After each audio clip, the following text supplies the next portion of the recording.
Mom gave me this. She told me to let you read it when you're all alone. My 8-year-old granddaughter offered me a small booklet, the size of her hand. My daughter collapsed suddenly a week ago and remains bedridden and has not woken up. The doctors say that the symptoms are unexplained and there is nothing they can do. Mom told me yesterday. She said it had been hidden under the bed in our house. My granddaughter, who has had a mysterious power since she was a little girl, sometimes uttered unexpected words. And those words were definitely true. I immediately checked the contents of my daughter's booklet. No way. Then, I found a horrifying story that made my hair stand on end. My name is Ari and I am 65 years old. I have lived alone since my husband passed away 15 years ago, but I have never felt lonely. This was because my daughter and her husband and granddaughter live in an apartment 10 minutes away from my house by car, and I saw them often. Cindy and her husband Dan are both 37 years old. They are both nurses working at the same hospital and got married 10 years ago after an office romance. 2 years later, their granddaughter Anne was born, and she had a strange power that most people do not have. And has a special power that is different from other children. The daughter who said this told me that my granddaughter could hear voices that no normal person should be able to hear. I did not want to doubt my daughter, but I could not easily believe something unscientific. At first, I thought it must have been just a coincidence or a misunderstanding on my daughter's part. It was when my granddaughter was 5 years old that I witnessed its power. It was when I went with her to visit the grave of my husband who had passed away in an accident. As I was offering my husband's favorite roses, my granddaughter said, "That's not right." She shook her head. Grandpa wants to see carnations. My husband loved carnations as much as roses before he died, but I had never mentioned it to my granddaughter. I froze for a moment in surprise. Oh, and who told you what Grandpa's favorite flower was? Grandpa just told me that he's not in the mood for roses today. She pointed to my husband's grave, and I stared at her in amazement. At the time I was still half convinced of my granddaughter's power, but then something happened a short time later that forced me to believe in her power.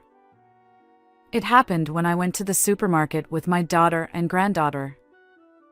As we passed by a pregnant woman shopping, my granddaughter suddenly turned around and shouted loudly, "Wait! Your baby is in pain and crying. Go to the hospital right away." My granddaughter stopped by our neighbor, a woman who was also familiar with my daughter. She was standing there with a blank look on her face, and my granddaughter pleaded with her to hurry. Then, the daughter rushed to them and said, "Thinking you've been tricked, will you go to the hospital with me now?" and started rushing her. I thought she was going to scold my granddaughter for saying something outrageous, but I could not hide my surprise. "Hey Cindy, don't you think you're overreacting?" No, it's not, because if Anne is pleading so hard, there's definitely something going on. Then my daughter took some time and somehow convinced the woman. When they went with her to her OB/GYN clinic, they discovered that the umbilical cord was entangled in the baby's neck. The woman had to have an emergency C-section and was able to deliver the baby safely. If she had left it alone, the baby's life would have been in danger, and she and her family were very grateful for my granddaughter. Since then, I have come to believe in Anne's magical powers. However, my daughter asked me to keep this a family secret and I did not tell anyone. And that mysterious power would later cause a terrible tragedy. It all started one fine holiday. It was when my daughter came to visit my house with my granddaughter. "I brought cookies for you," Wow. Thank you. Are they by any chance ends homemade? I made them with my mom. Hey, Mom. My granddaughter asked, smiling, but my daughter did not respond. And looked up at Cindy, who did not respond, with a curious look on her face, and asked again, Mom? She looked up at Cindy again with a curious look on her face and replied, Yes, I guess so. She replied.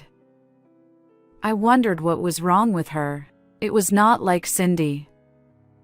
I felt uncomfortable that my daughter, who usually expresses her love for her child to the best of her ability, was being so curt with her.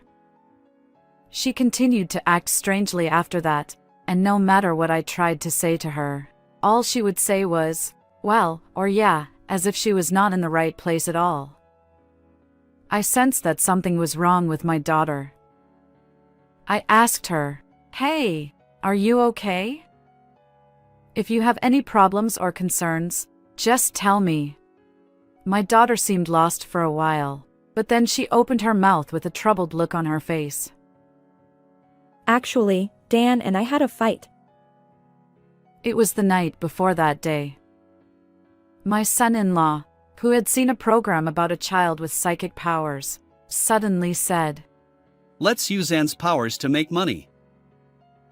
The daughter said, If she has this power, she'll pull out the TV. If she has this power, she'll be all over TV. He's all excited about how he's going to become a billionaire. Hearing my daughter sigh in exasperation as she spoke, I frowned. It was obvious that if I did that, my granddaughter would be exposed to the world, and I couldn't very well agree to that. Treating Anne like a money-making tool is absolutely wrong.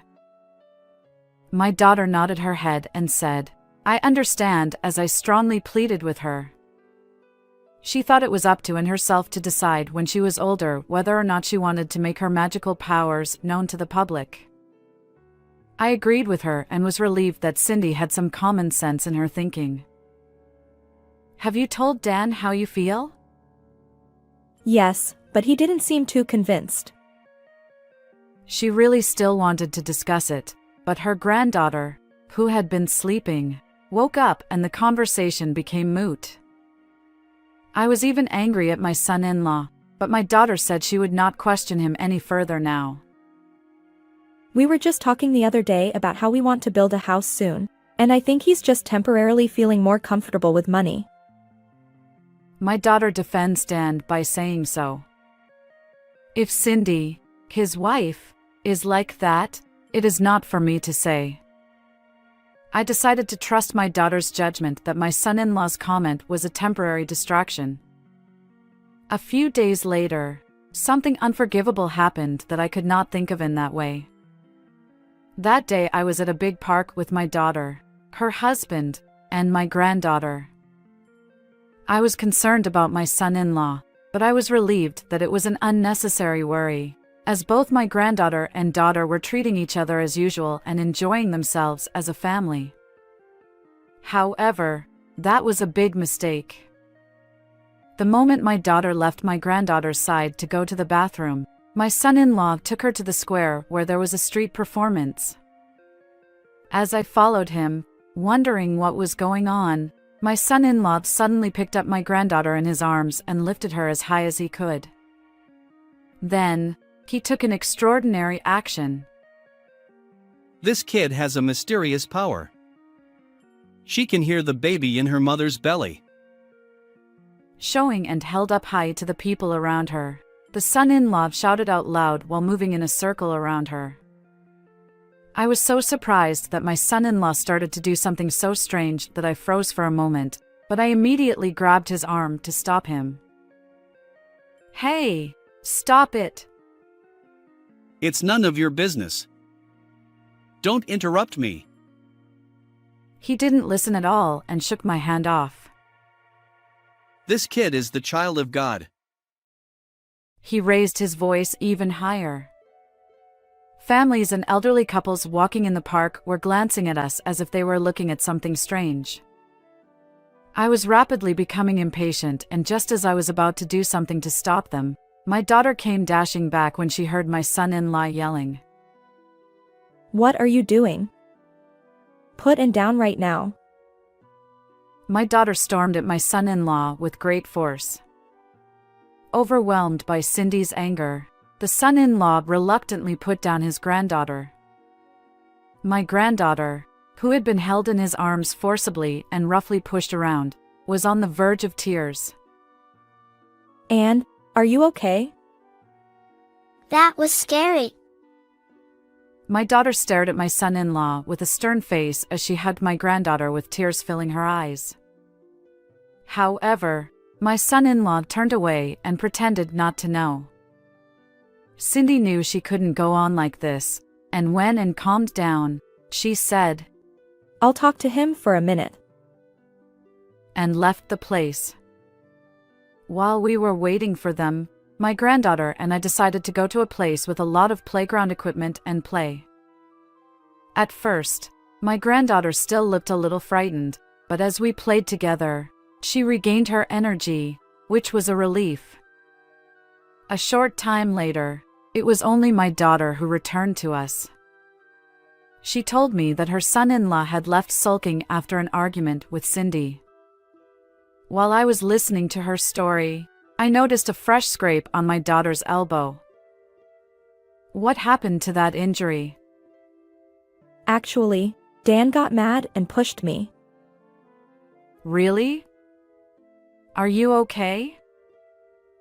I'm fine, and we'll talk about it when we get home, so don't worry. I told my granddaughter not to worry. Dad went to work suddenly. After that, just the three of us played together until the sun went down. To be honest, I was full of anxiety. I wanted to call my son-in-law and say something to him, but I thought he would feel bad if I, his mother-in-law, spoke out of turn, so I decided not to say anything. A few days later, I received a sudden call from my son-in-law. Shockingly, he informed me that our daughter had collapsed and was unconscious. She was perfectly fine when we last met. Why? Our daughter had been transported to the hospital where Dan worked, and I hurried there. Despite various tests, the cause of her collapse remained unknown, and she continued to sleep without waking up. I visited her every day, and during one of those visits, I encountered my son-in-law, who had been checking on our daughter's condition between work hours. I had taken comfort in the fact that he cared about our daughter even after our arguments, but later, I would discover that this was a significant misunderstanding. A week after our daughter collapsed, a significant event occurred. Our granddaughter, who had been visiting with us during our daughter's hospital stay, discreetly handed me a booklet. Grandma, take a look at this. She whispered. She glanced around, ensuring no one was nearby, and seemed quite cautious. What's this? It's from Mom. She said you should read it when you're alone. Our granddaughter explained. But when did she give this to you? Yesterday. Mom told me it's hidden under the bed at home. Yesterday, our daughter was already in a coma. Our granddaughter claimed she heard Cindy's voice using her mysterious ability. Perhaps it's akin to a sixth sense. As soon as I picked up the booklet, I felt a shiver run down my spine. No way. Fearfully, I opened the booklet and found something terrible written in it. Immediately, I became suspicious of my daughter's sudden collapse, and examined her body, which was still asleep. I looked at her head, face, and body in order, but there was nothing unusual.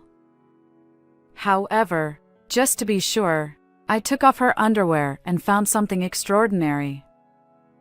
Unable to stand still, I immediately went to my daughter's house we entered the house with my granddaughter's duplicate key and decided to thoroughly inspect the inside. I noticed a laptop computer on a desk in the corner of the living room. Curious, I decided to take a look at it, but it was locked. Grandma, look behind the desk. My granddaughter said to me as I was at a loss.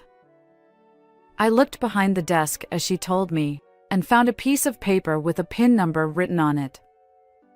A few days earlier, she had dropped her pencil under the desk while doing her homework and found the paper by accident. I can't believe he keeps track of his passwords this way. My son-in-law must have changed his password so often that he could not remember it himself. So much so that there is something in here that should not be seen by others. Fearfully, I typed in the numbers on the paper, and the computer started up. As I carefully looked at its contents one by one, I discovered something unimaginable in a file at the edge of the screen. Oh no! What is this? The moment I saw it, I made up my mind that I would definitely grab the tail of the culprit who put my daughter in that state. And after executing one of my plans, I arranged for Cindy to be transferred to another hospital.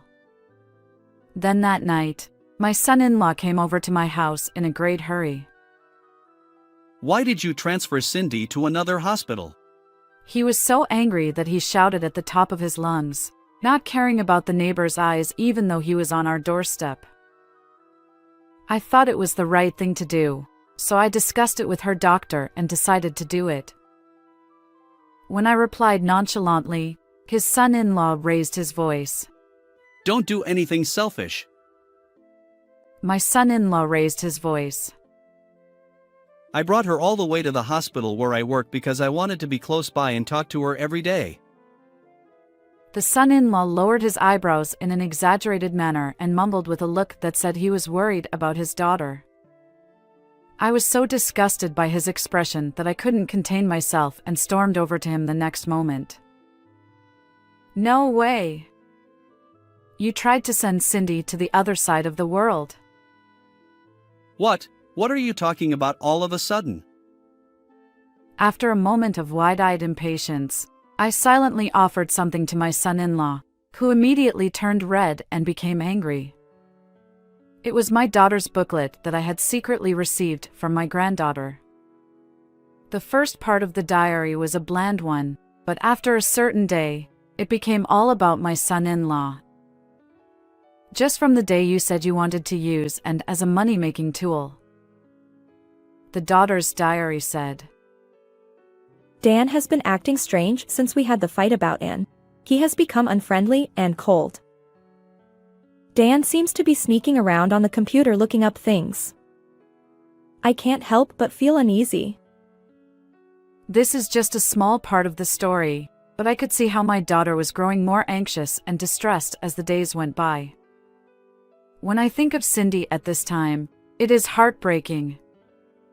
However, in direct contrast to me, my son-in-law expressed his displeasure. I didn't behave that way. It's just my wife's self-serving assumption. The son-in-law looked annoyed and said, but such an excuse would not work. But such an excuse was not going to cut it, because on a page further down in the booklet something terrible was written. Then what do you mean by this sentence? Something like a syringe needle had fallen out, then I questioned him about it. He acted suspiciously. Eh? The son-in-law clearly looks upset. I read this section of the booklet and knew I had to do a thorough search of my daughter's house. And as a result, I found something extraordinary. What is this thing I found in your room? I confronted my son-in-law with a notebook with the word plan written on the cover. This notebook was filled with instructions on how to send my daughter to the other side of the world. When I showed it to my son-in-law, he broke out in a sweat on his forehead and said in a hoarse voice, That's not mine. He shouted at the top of his voice. It was obvious that he was in a great hurry, and no matter how much he denied it, it sounded like he was saying, "It's mine." Why would I want Cindy gone? Oh my God, why? I love her, and there would be no reason for me to do that in the first place. It was obvious that what he was saying was a lie. Because he had more than enough reasons to want to bury my daughter. I had heard from my granddaughter that they had had a rather heated marital argument shortly before Cindy's collapse. They were at odds over N's mysterious powers, no matter how many times my daughter tried to convince my son-in-law. I'm going to use N as a tool of my business and become a millionaire. And he did not listen to her.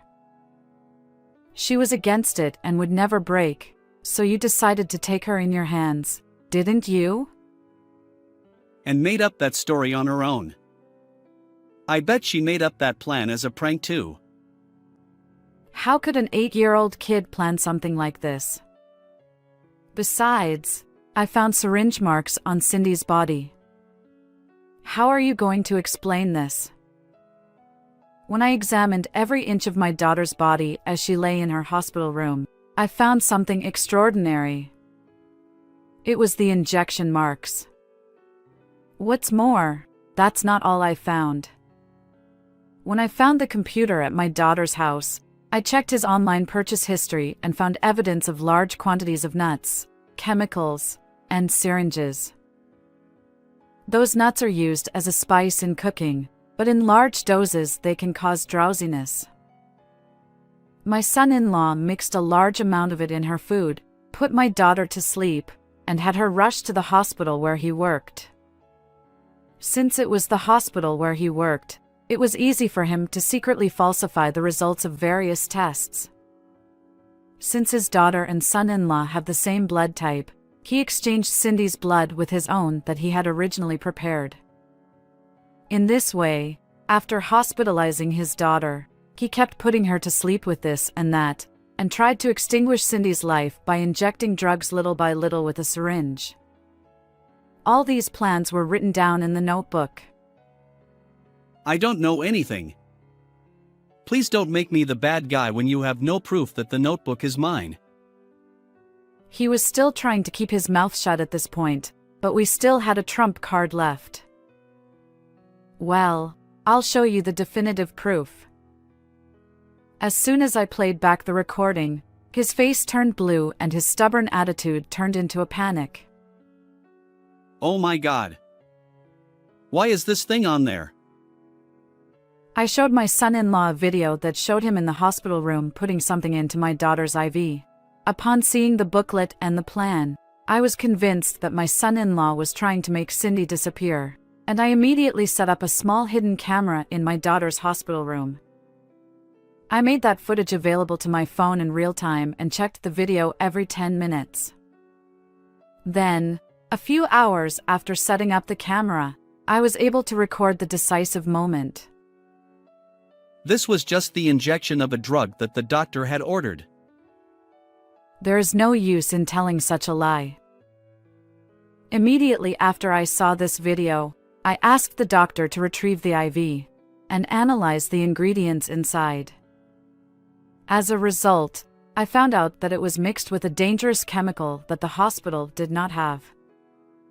Then, having perfectly caught my son-in-law at the scene of the crime, I immediately transferred Cindy to a different hospital. Now there will be no more excuses. Damn. I shouldn't have injected her IV just because it was too much trouble to take off her clothes. Throwing himself down, the son-in-law spat that out, then scratched his head and kicked the front door with all his might. You mean to say that you admit that you did all this? Oh, no, no. It's wrong. Not at all. Although he became impatient at his own careless remark, he could think of no excuse and just kept repeating the same words. However, no matter how much he tries to talk his way out of it now, it is futile. I have already filed a damage report and submitted these evidences to the police, so an investigation should have started by now. You will be arrested soon. The son-in-law, with a look of despair on his face as he realized that there was nothing left for him to do, made a series of exaggerated apologies to show for it. Please forgive me. How can I make it right for you to forgive me? I looked down at him with cold eyes, having no intention of forgiving him when he did that. I won't use it as a business tool anymore, and I will take good care of Cindy too. Please withdraw the damage report. Even after saying this, my son-in-law kept making excuses, apologizing, and jumbled up his words. However, none of his words touched my heart, and on the contrary, only my discomfort grew. You're depressing me, so I want you to leave. I coldly pushed away my son-in-law who was clinging to me, and his face looked as if it was the end of the world. Wait. I pushed him, who was still trying to say something, out of the doorway, and with my arms full of disgust for him, I vigorously closed the door. Shortly thereafter, my son-in-law was arrested and Cindy and he divorced. My daughter has retained an attorney and is suing him for a total of $70,000 in alimony and child support. What he did was deemed so malicious that he will not be able to come out from behind bars for a while. My daughter woke up soon after being transferred to the new hospital, and she recovered quickly and is now completely healthy. Now I live with my granddaughter and the three of us live together in peace. What did you think of this story? Please subscribe to our channel. See you in the next video. It has been about a year since my daughter started living on her own as a university student. Despite receiving a considerable amount of money from me every month and working hard at her part-time job, she came back looking thin and frail. Aren't you overdoing it a bit? Are you eating properly? I asked her. I'm eating properly. Bean soup and such. She replied. And such? I prompted her to continue, but she fell silent. As if to confirm my uneasy feeling, she said, Thank you for the $13 every month, Mom. I couldn't believe my ears. $13? I send you $130 every month. My name is Nancy. I've been told all my life that I don't have good judgment when it comes to men. I had my first boyfriend when I was a university student. I dated a guy who was 2 years older, but less than 3 months into the relationship, I discovered he was cheating on me. Disillusioned with older men, I then dated a younger guy. But he eventually became something of a freeloader, perhaps because I paid for everything because I was older. I thought I had found the right one when I got married after 4 years of dating, but he turned out to have both a spending problem and a habit of cheating. After divorcing him, I've spent the past 10 years raising my daughter Emma as a single mother. The little, innocent girl I once knew had grown into a dependable daughter who took the initiative to do household chores. You don't have to push yourself so hard, I tell her, but she insists. Mom, you're working so hard. If you overdo it, you'll collapse. On the other hand, Emma never slacked off with her studies. I want to work hard like you, Mom. I don't want to be a burden to you, she said, and ever since she started high school, she had been studying for the entrance exams to a national university. Though she sometimes made mistakes, I thought she was an excellent daughter.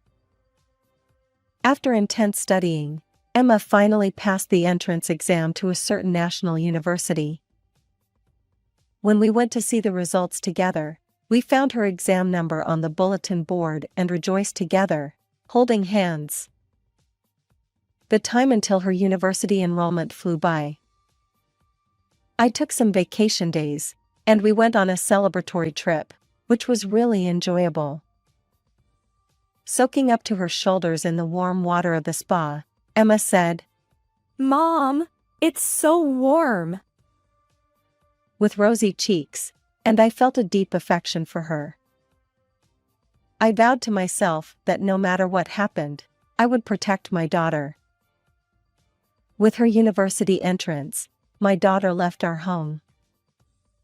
I saw her off with a mixture of pride in how well she had grown and a touch of sadness. After Emma started living on her own, it became our routine to talk on the phone before bed.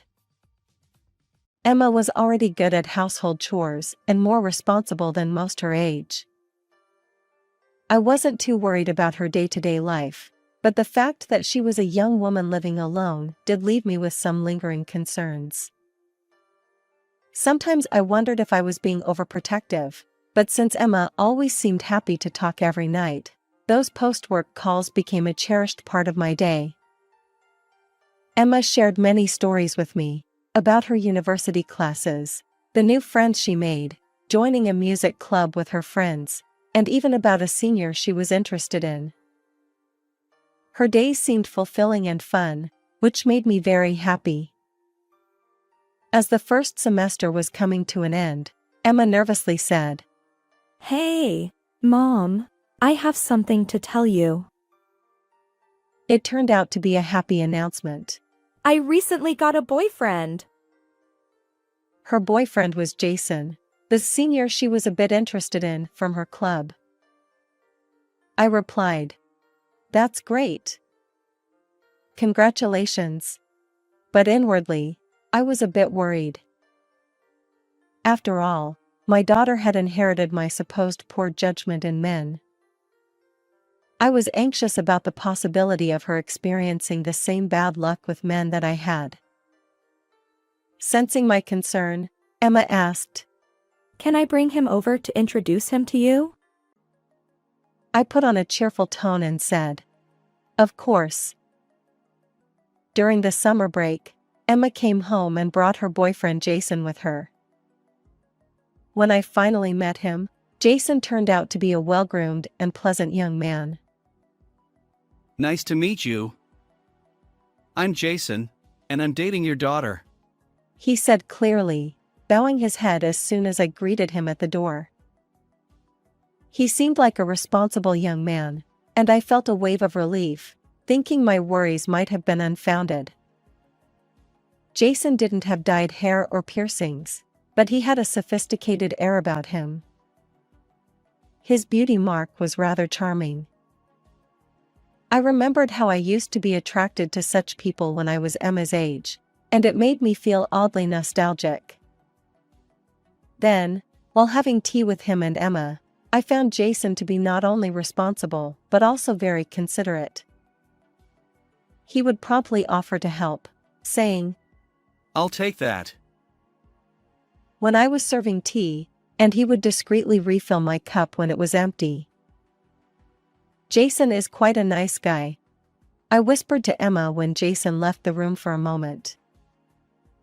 "What do you mean, quite? Were you worried?"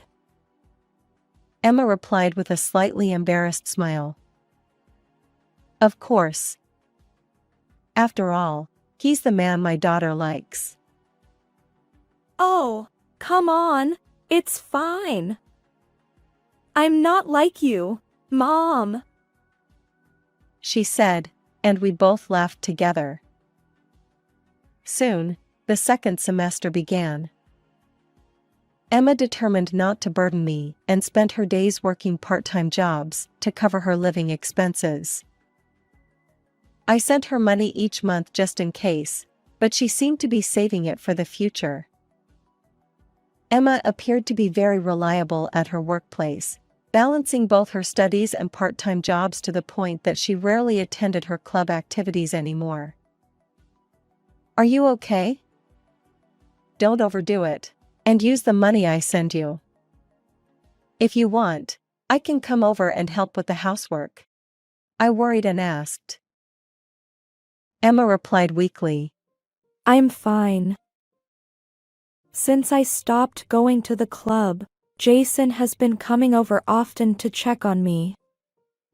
You have your own things to worry about, Mom. I can manage on my own. I'm okay. Really? If you say so. Just the other day, Emma said. I came back from work and found that Jason had surprised me by making hamburgers. They were really delicious. I have Jason, so I'll be fine. Her cheerful tone made it clear how much she liked Jason. Then she added, I have an early class tomorrow, so I have to go. And hung up the phone. Despite my lingering worries, I reassured myself that Emma had Jason to support her. Emma continued to call to update me, but as she got busier, the frequency of her calls gradually decreased. When we did talk, she was still busy with her part-time job and classes. However, I couldn't help but notice her living conditions weren't great. She mentioned that Jason made sure she ate properly when he came over. But on other days, she was mostly eating bean soup. She was clearly struggling. Despite the substantial money I sent her each month, she didn't seem to be the type to waste money. When I mentioned this to my mother, she dismissed my concerns, saying, You're worrying too much about an independent daughter. You haven't let go yet. Perhaps she was right. I might have been overly concerned. Emma would soon be 19. She was still a child to me, but in the eyes of the world, she was already an adult. Besides, Emma had the reliable Jason by her side. Maybe I needed to give her space unless she genuinely needed my help. I tried to calm my anxious heart. Winter break had arrived. When Emma came back home, she looked visibly thinner. She had always been slim, but her cheeks were sunken, and her waist was noticeably smaller at that time. Dark circles under her eyes suggested exhaustion. She explained that she had a late shift at work the night before and came home directly from there. Aren't you overdoing it lately? Are you eating properly? I asked. I am eating properly. Bean soup and stuff. She replied. And stuff? I prompted. Emma fell silent. Seeing my shocked expression, she tried to cover it up, saying, But I've gotten really good at making bean soup. Her earnestly smiling face seemed painfully forced. Could it be that she wasn't eating properly? Despite the fact that I sent her money every month and she worked hard at her job, why was this happening? I felt a sudden sense of unease. Emma's words seemed to confirm my suspicions. Thank you for the $13 every month, Mom. She said. $13? I've been sending $130 every month. I replied. Huh? Emma looked puzzled this time. A dreadful feeling began to swell in my chest. Emma, where do you keep your bank book and ATM card? In the drawer of my desk at home. Emma, I need you to let me into your house right now. There's something I need to check. Emma seemed taken aback by my abrupt request, but nodded in submission.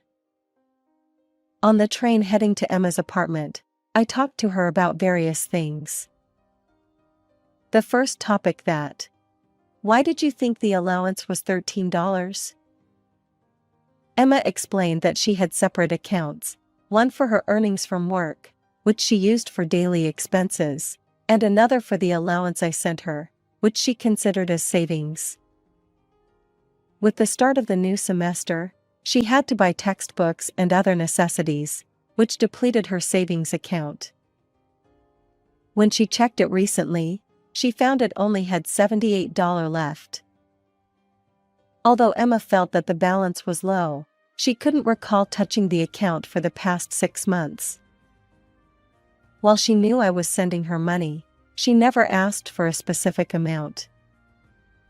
So, when she saw $78, she assumed it was the total allowance for 6 months, which averaged out to $13 per month. "Didn't you think it was too little?" I asked. I did, but I thought you were going through a tough time too. Emma replied. "Oh, come on, don't be silly. Do you think I'm not making any money? Don't underestimate me," I joked, trying to lighten the mood. Emma finally seemed to relax a bit, but her expression quickly darkened again. And it was no wonder. If Emma hadn't touched her allowance at all, it meant that someone had been withdrawing money from her account without her knowledge. The most suspicious person in this scenario was Jason, since he had frequently visited her apartment. Emma seemed unwilling to admit it. I didn't want to believe that the charming young man, let alone Emma's boyfriend, could be involved in stealing money. With a racing heart, I eagerly waited for the train to reach the nearest station. As soon as we arrived at Emma's apartment, we grabbed her cash card and hurried to the nearest ATM.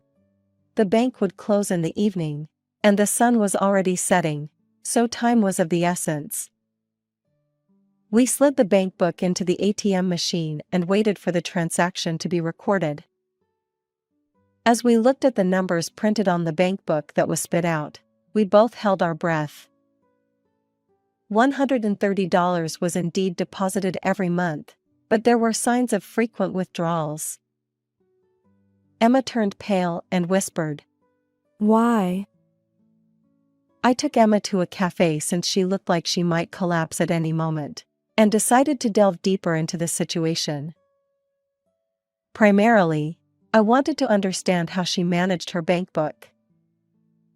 Emma mentioned that she kept her cash card in a drawer with a lock on her desk.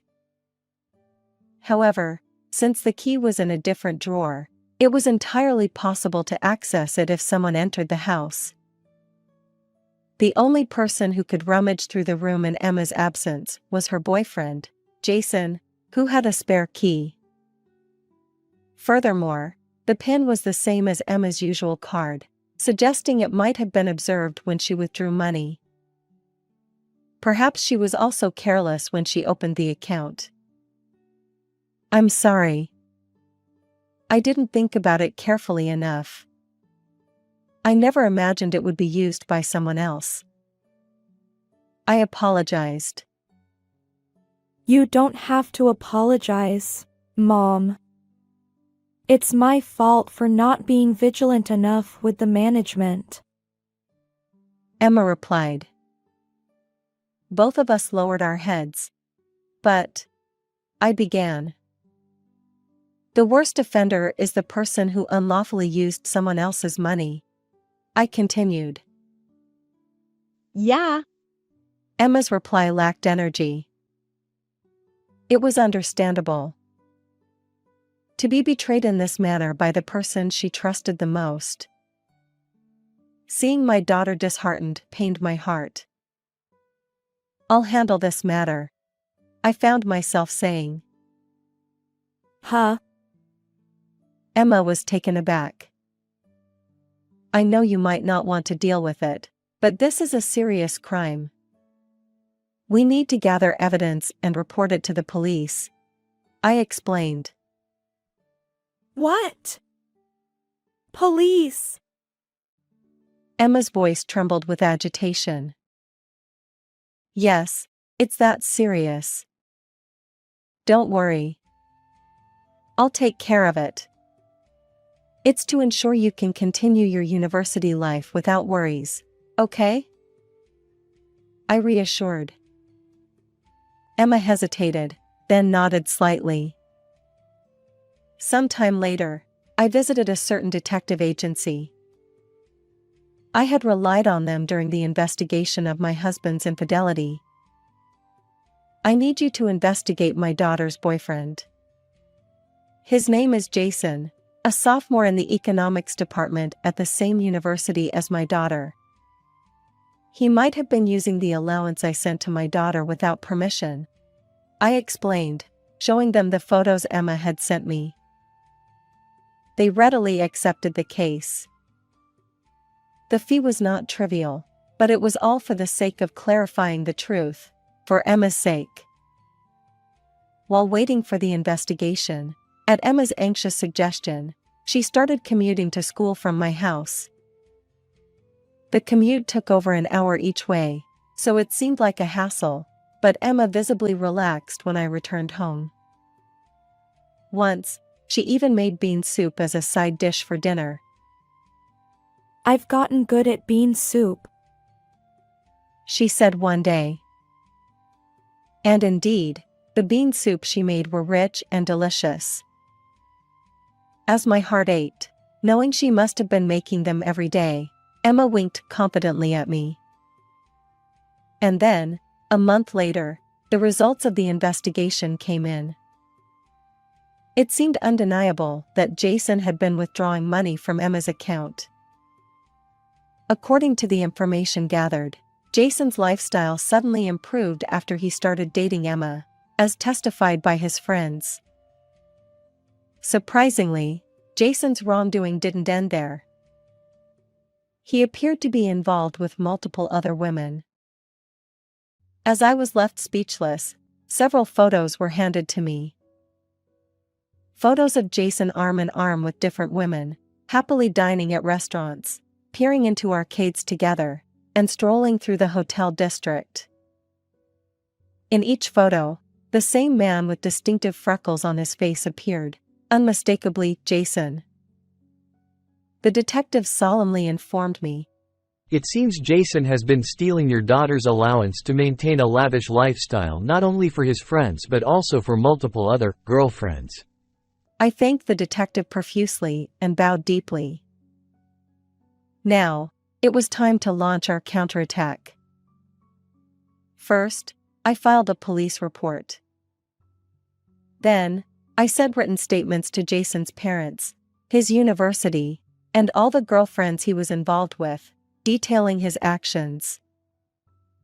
Initially, Jason seemed defiant, but after being confronted by multiple girlfriends, he finally confessed to his crimes. All the girlfriends, including Emma, naturally cut ties with Jason. Subsequently, Jason faced expulsion from his university due to the police involvement and was taken back home by his parents. Fortunately, his parents were sensible people who came to our house once with a gift to apologize. For the stolen money, his parents agreed to repay it for the time being. Jason's father even went as far as to kneel down and apologize, saying, "I'll make sure my idiot son pays it back even if it costs his life." According to hearsay Emma heard, Jason was working multiple jobs to repay his parents.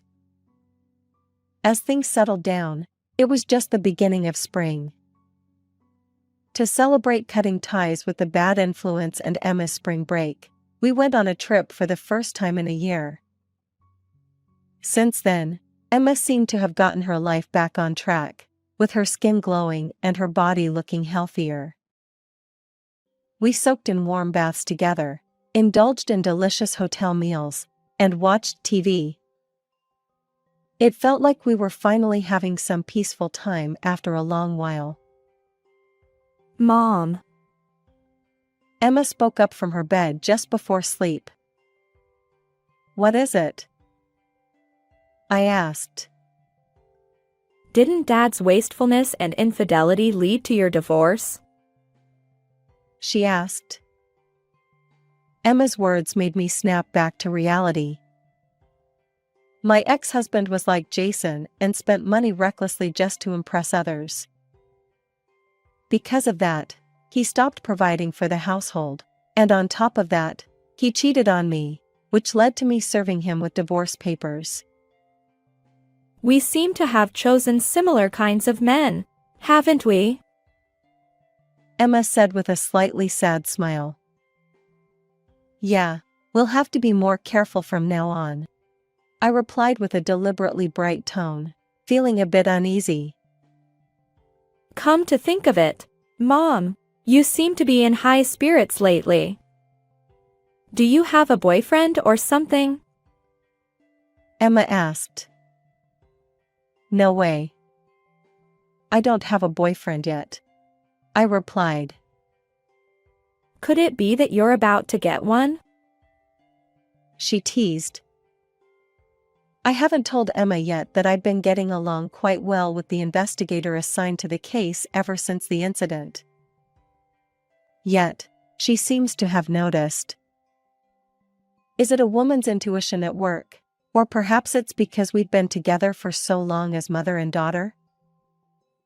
Hey, Mom, what's up? Are you okay this time? Emma pokes me, laughing. I think so. He seems responsible and dependable, unlike your father. I reply, a bit flustered. Oh, come on, Mom. You better be careful this time. It wouldn't be funny if you ended up like me next. Emma chuckles. Right. I'll be careful, I said, trying to sound composed, and exchanged a smile with Emma,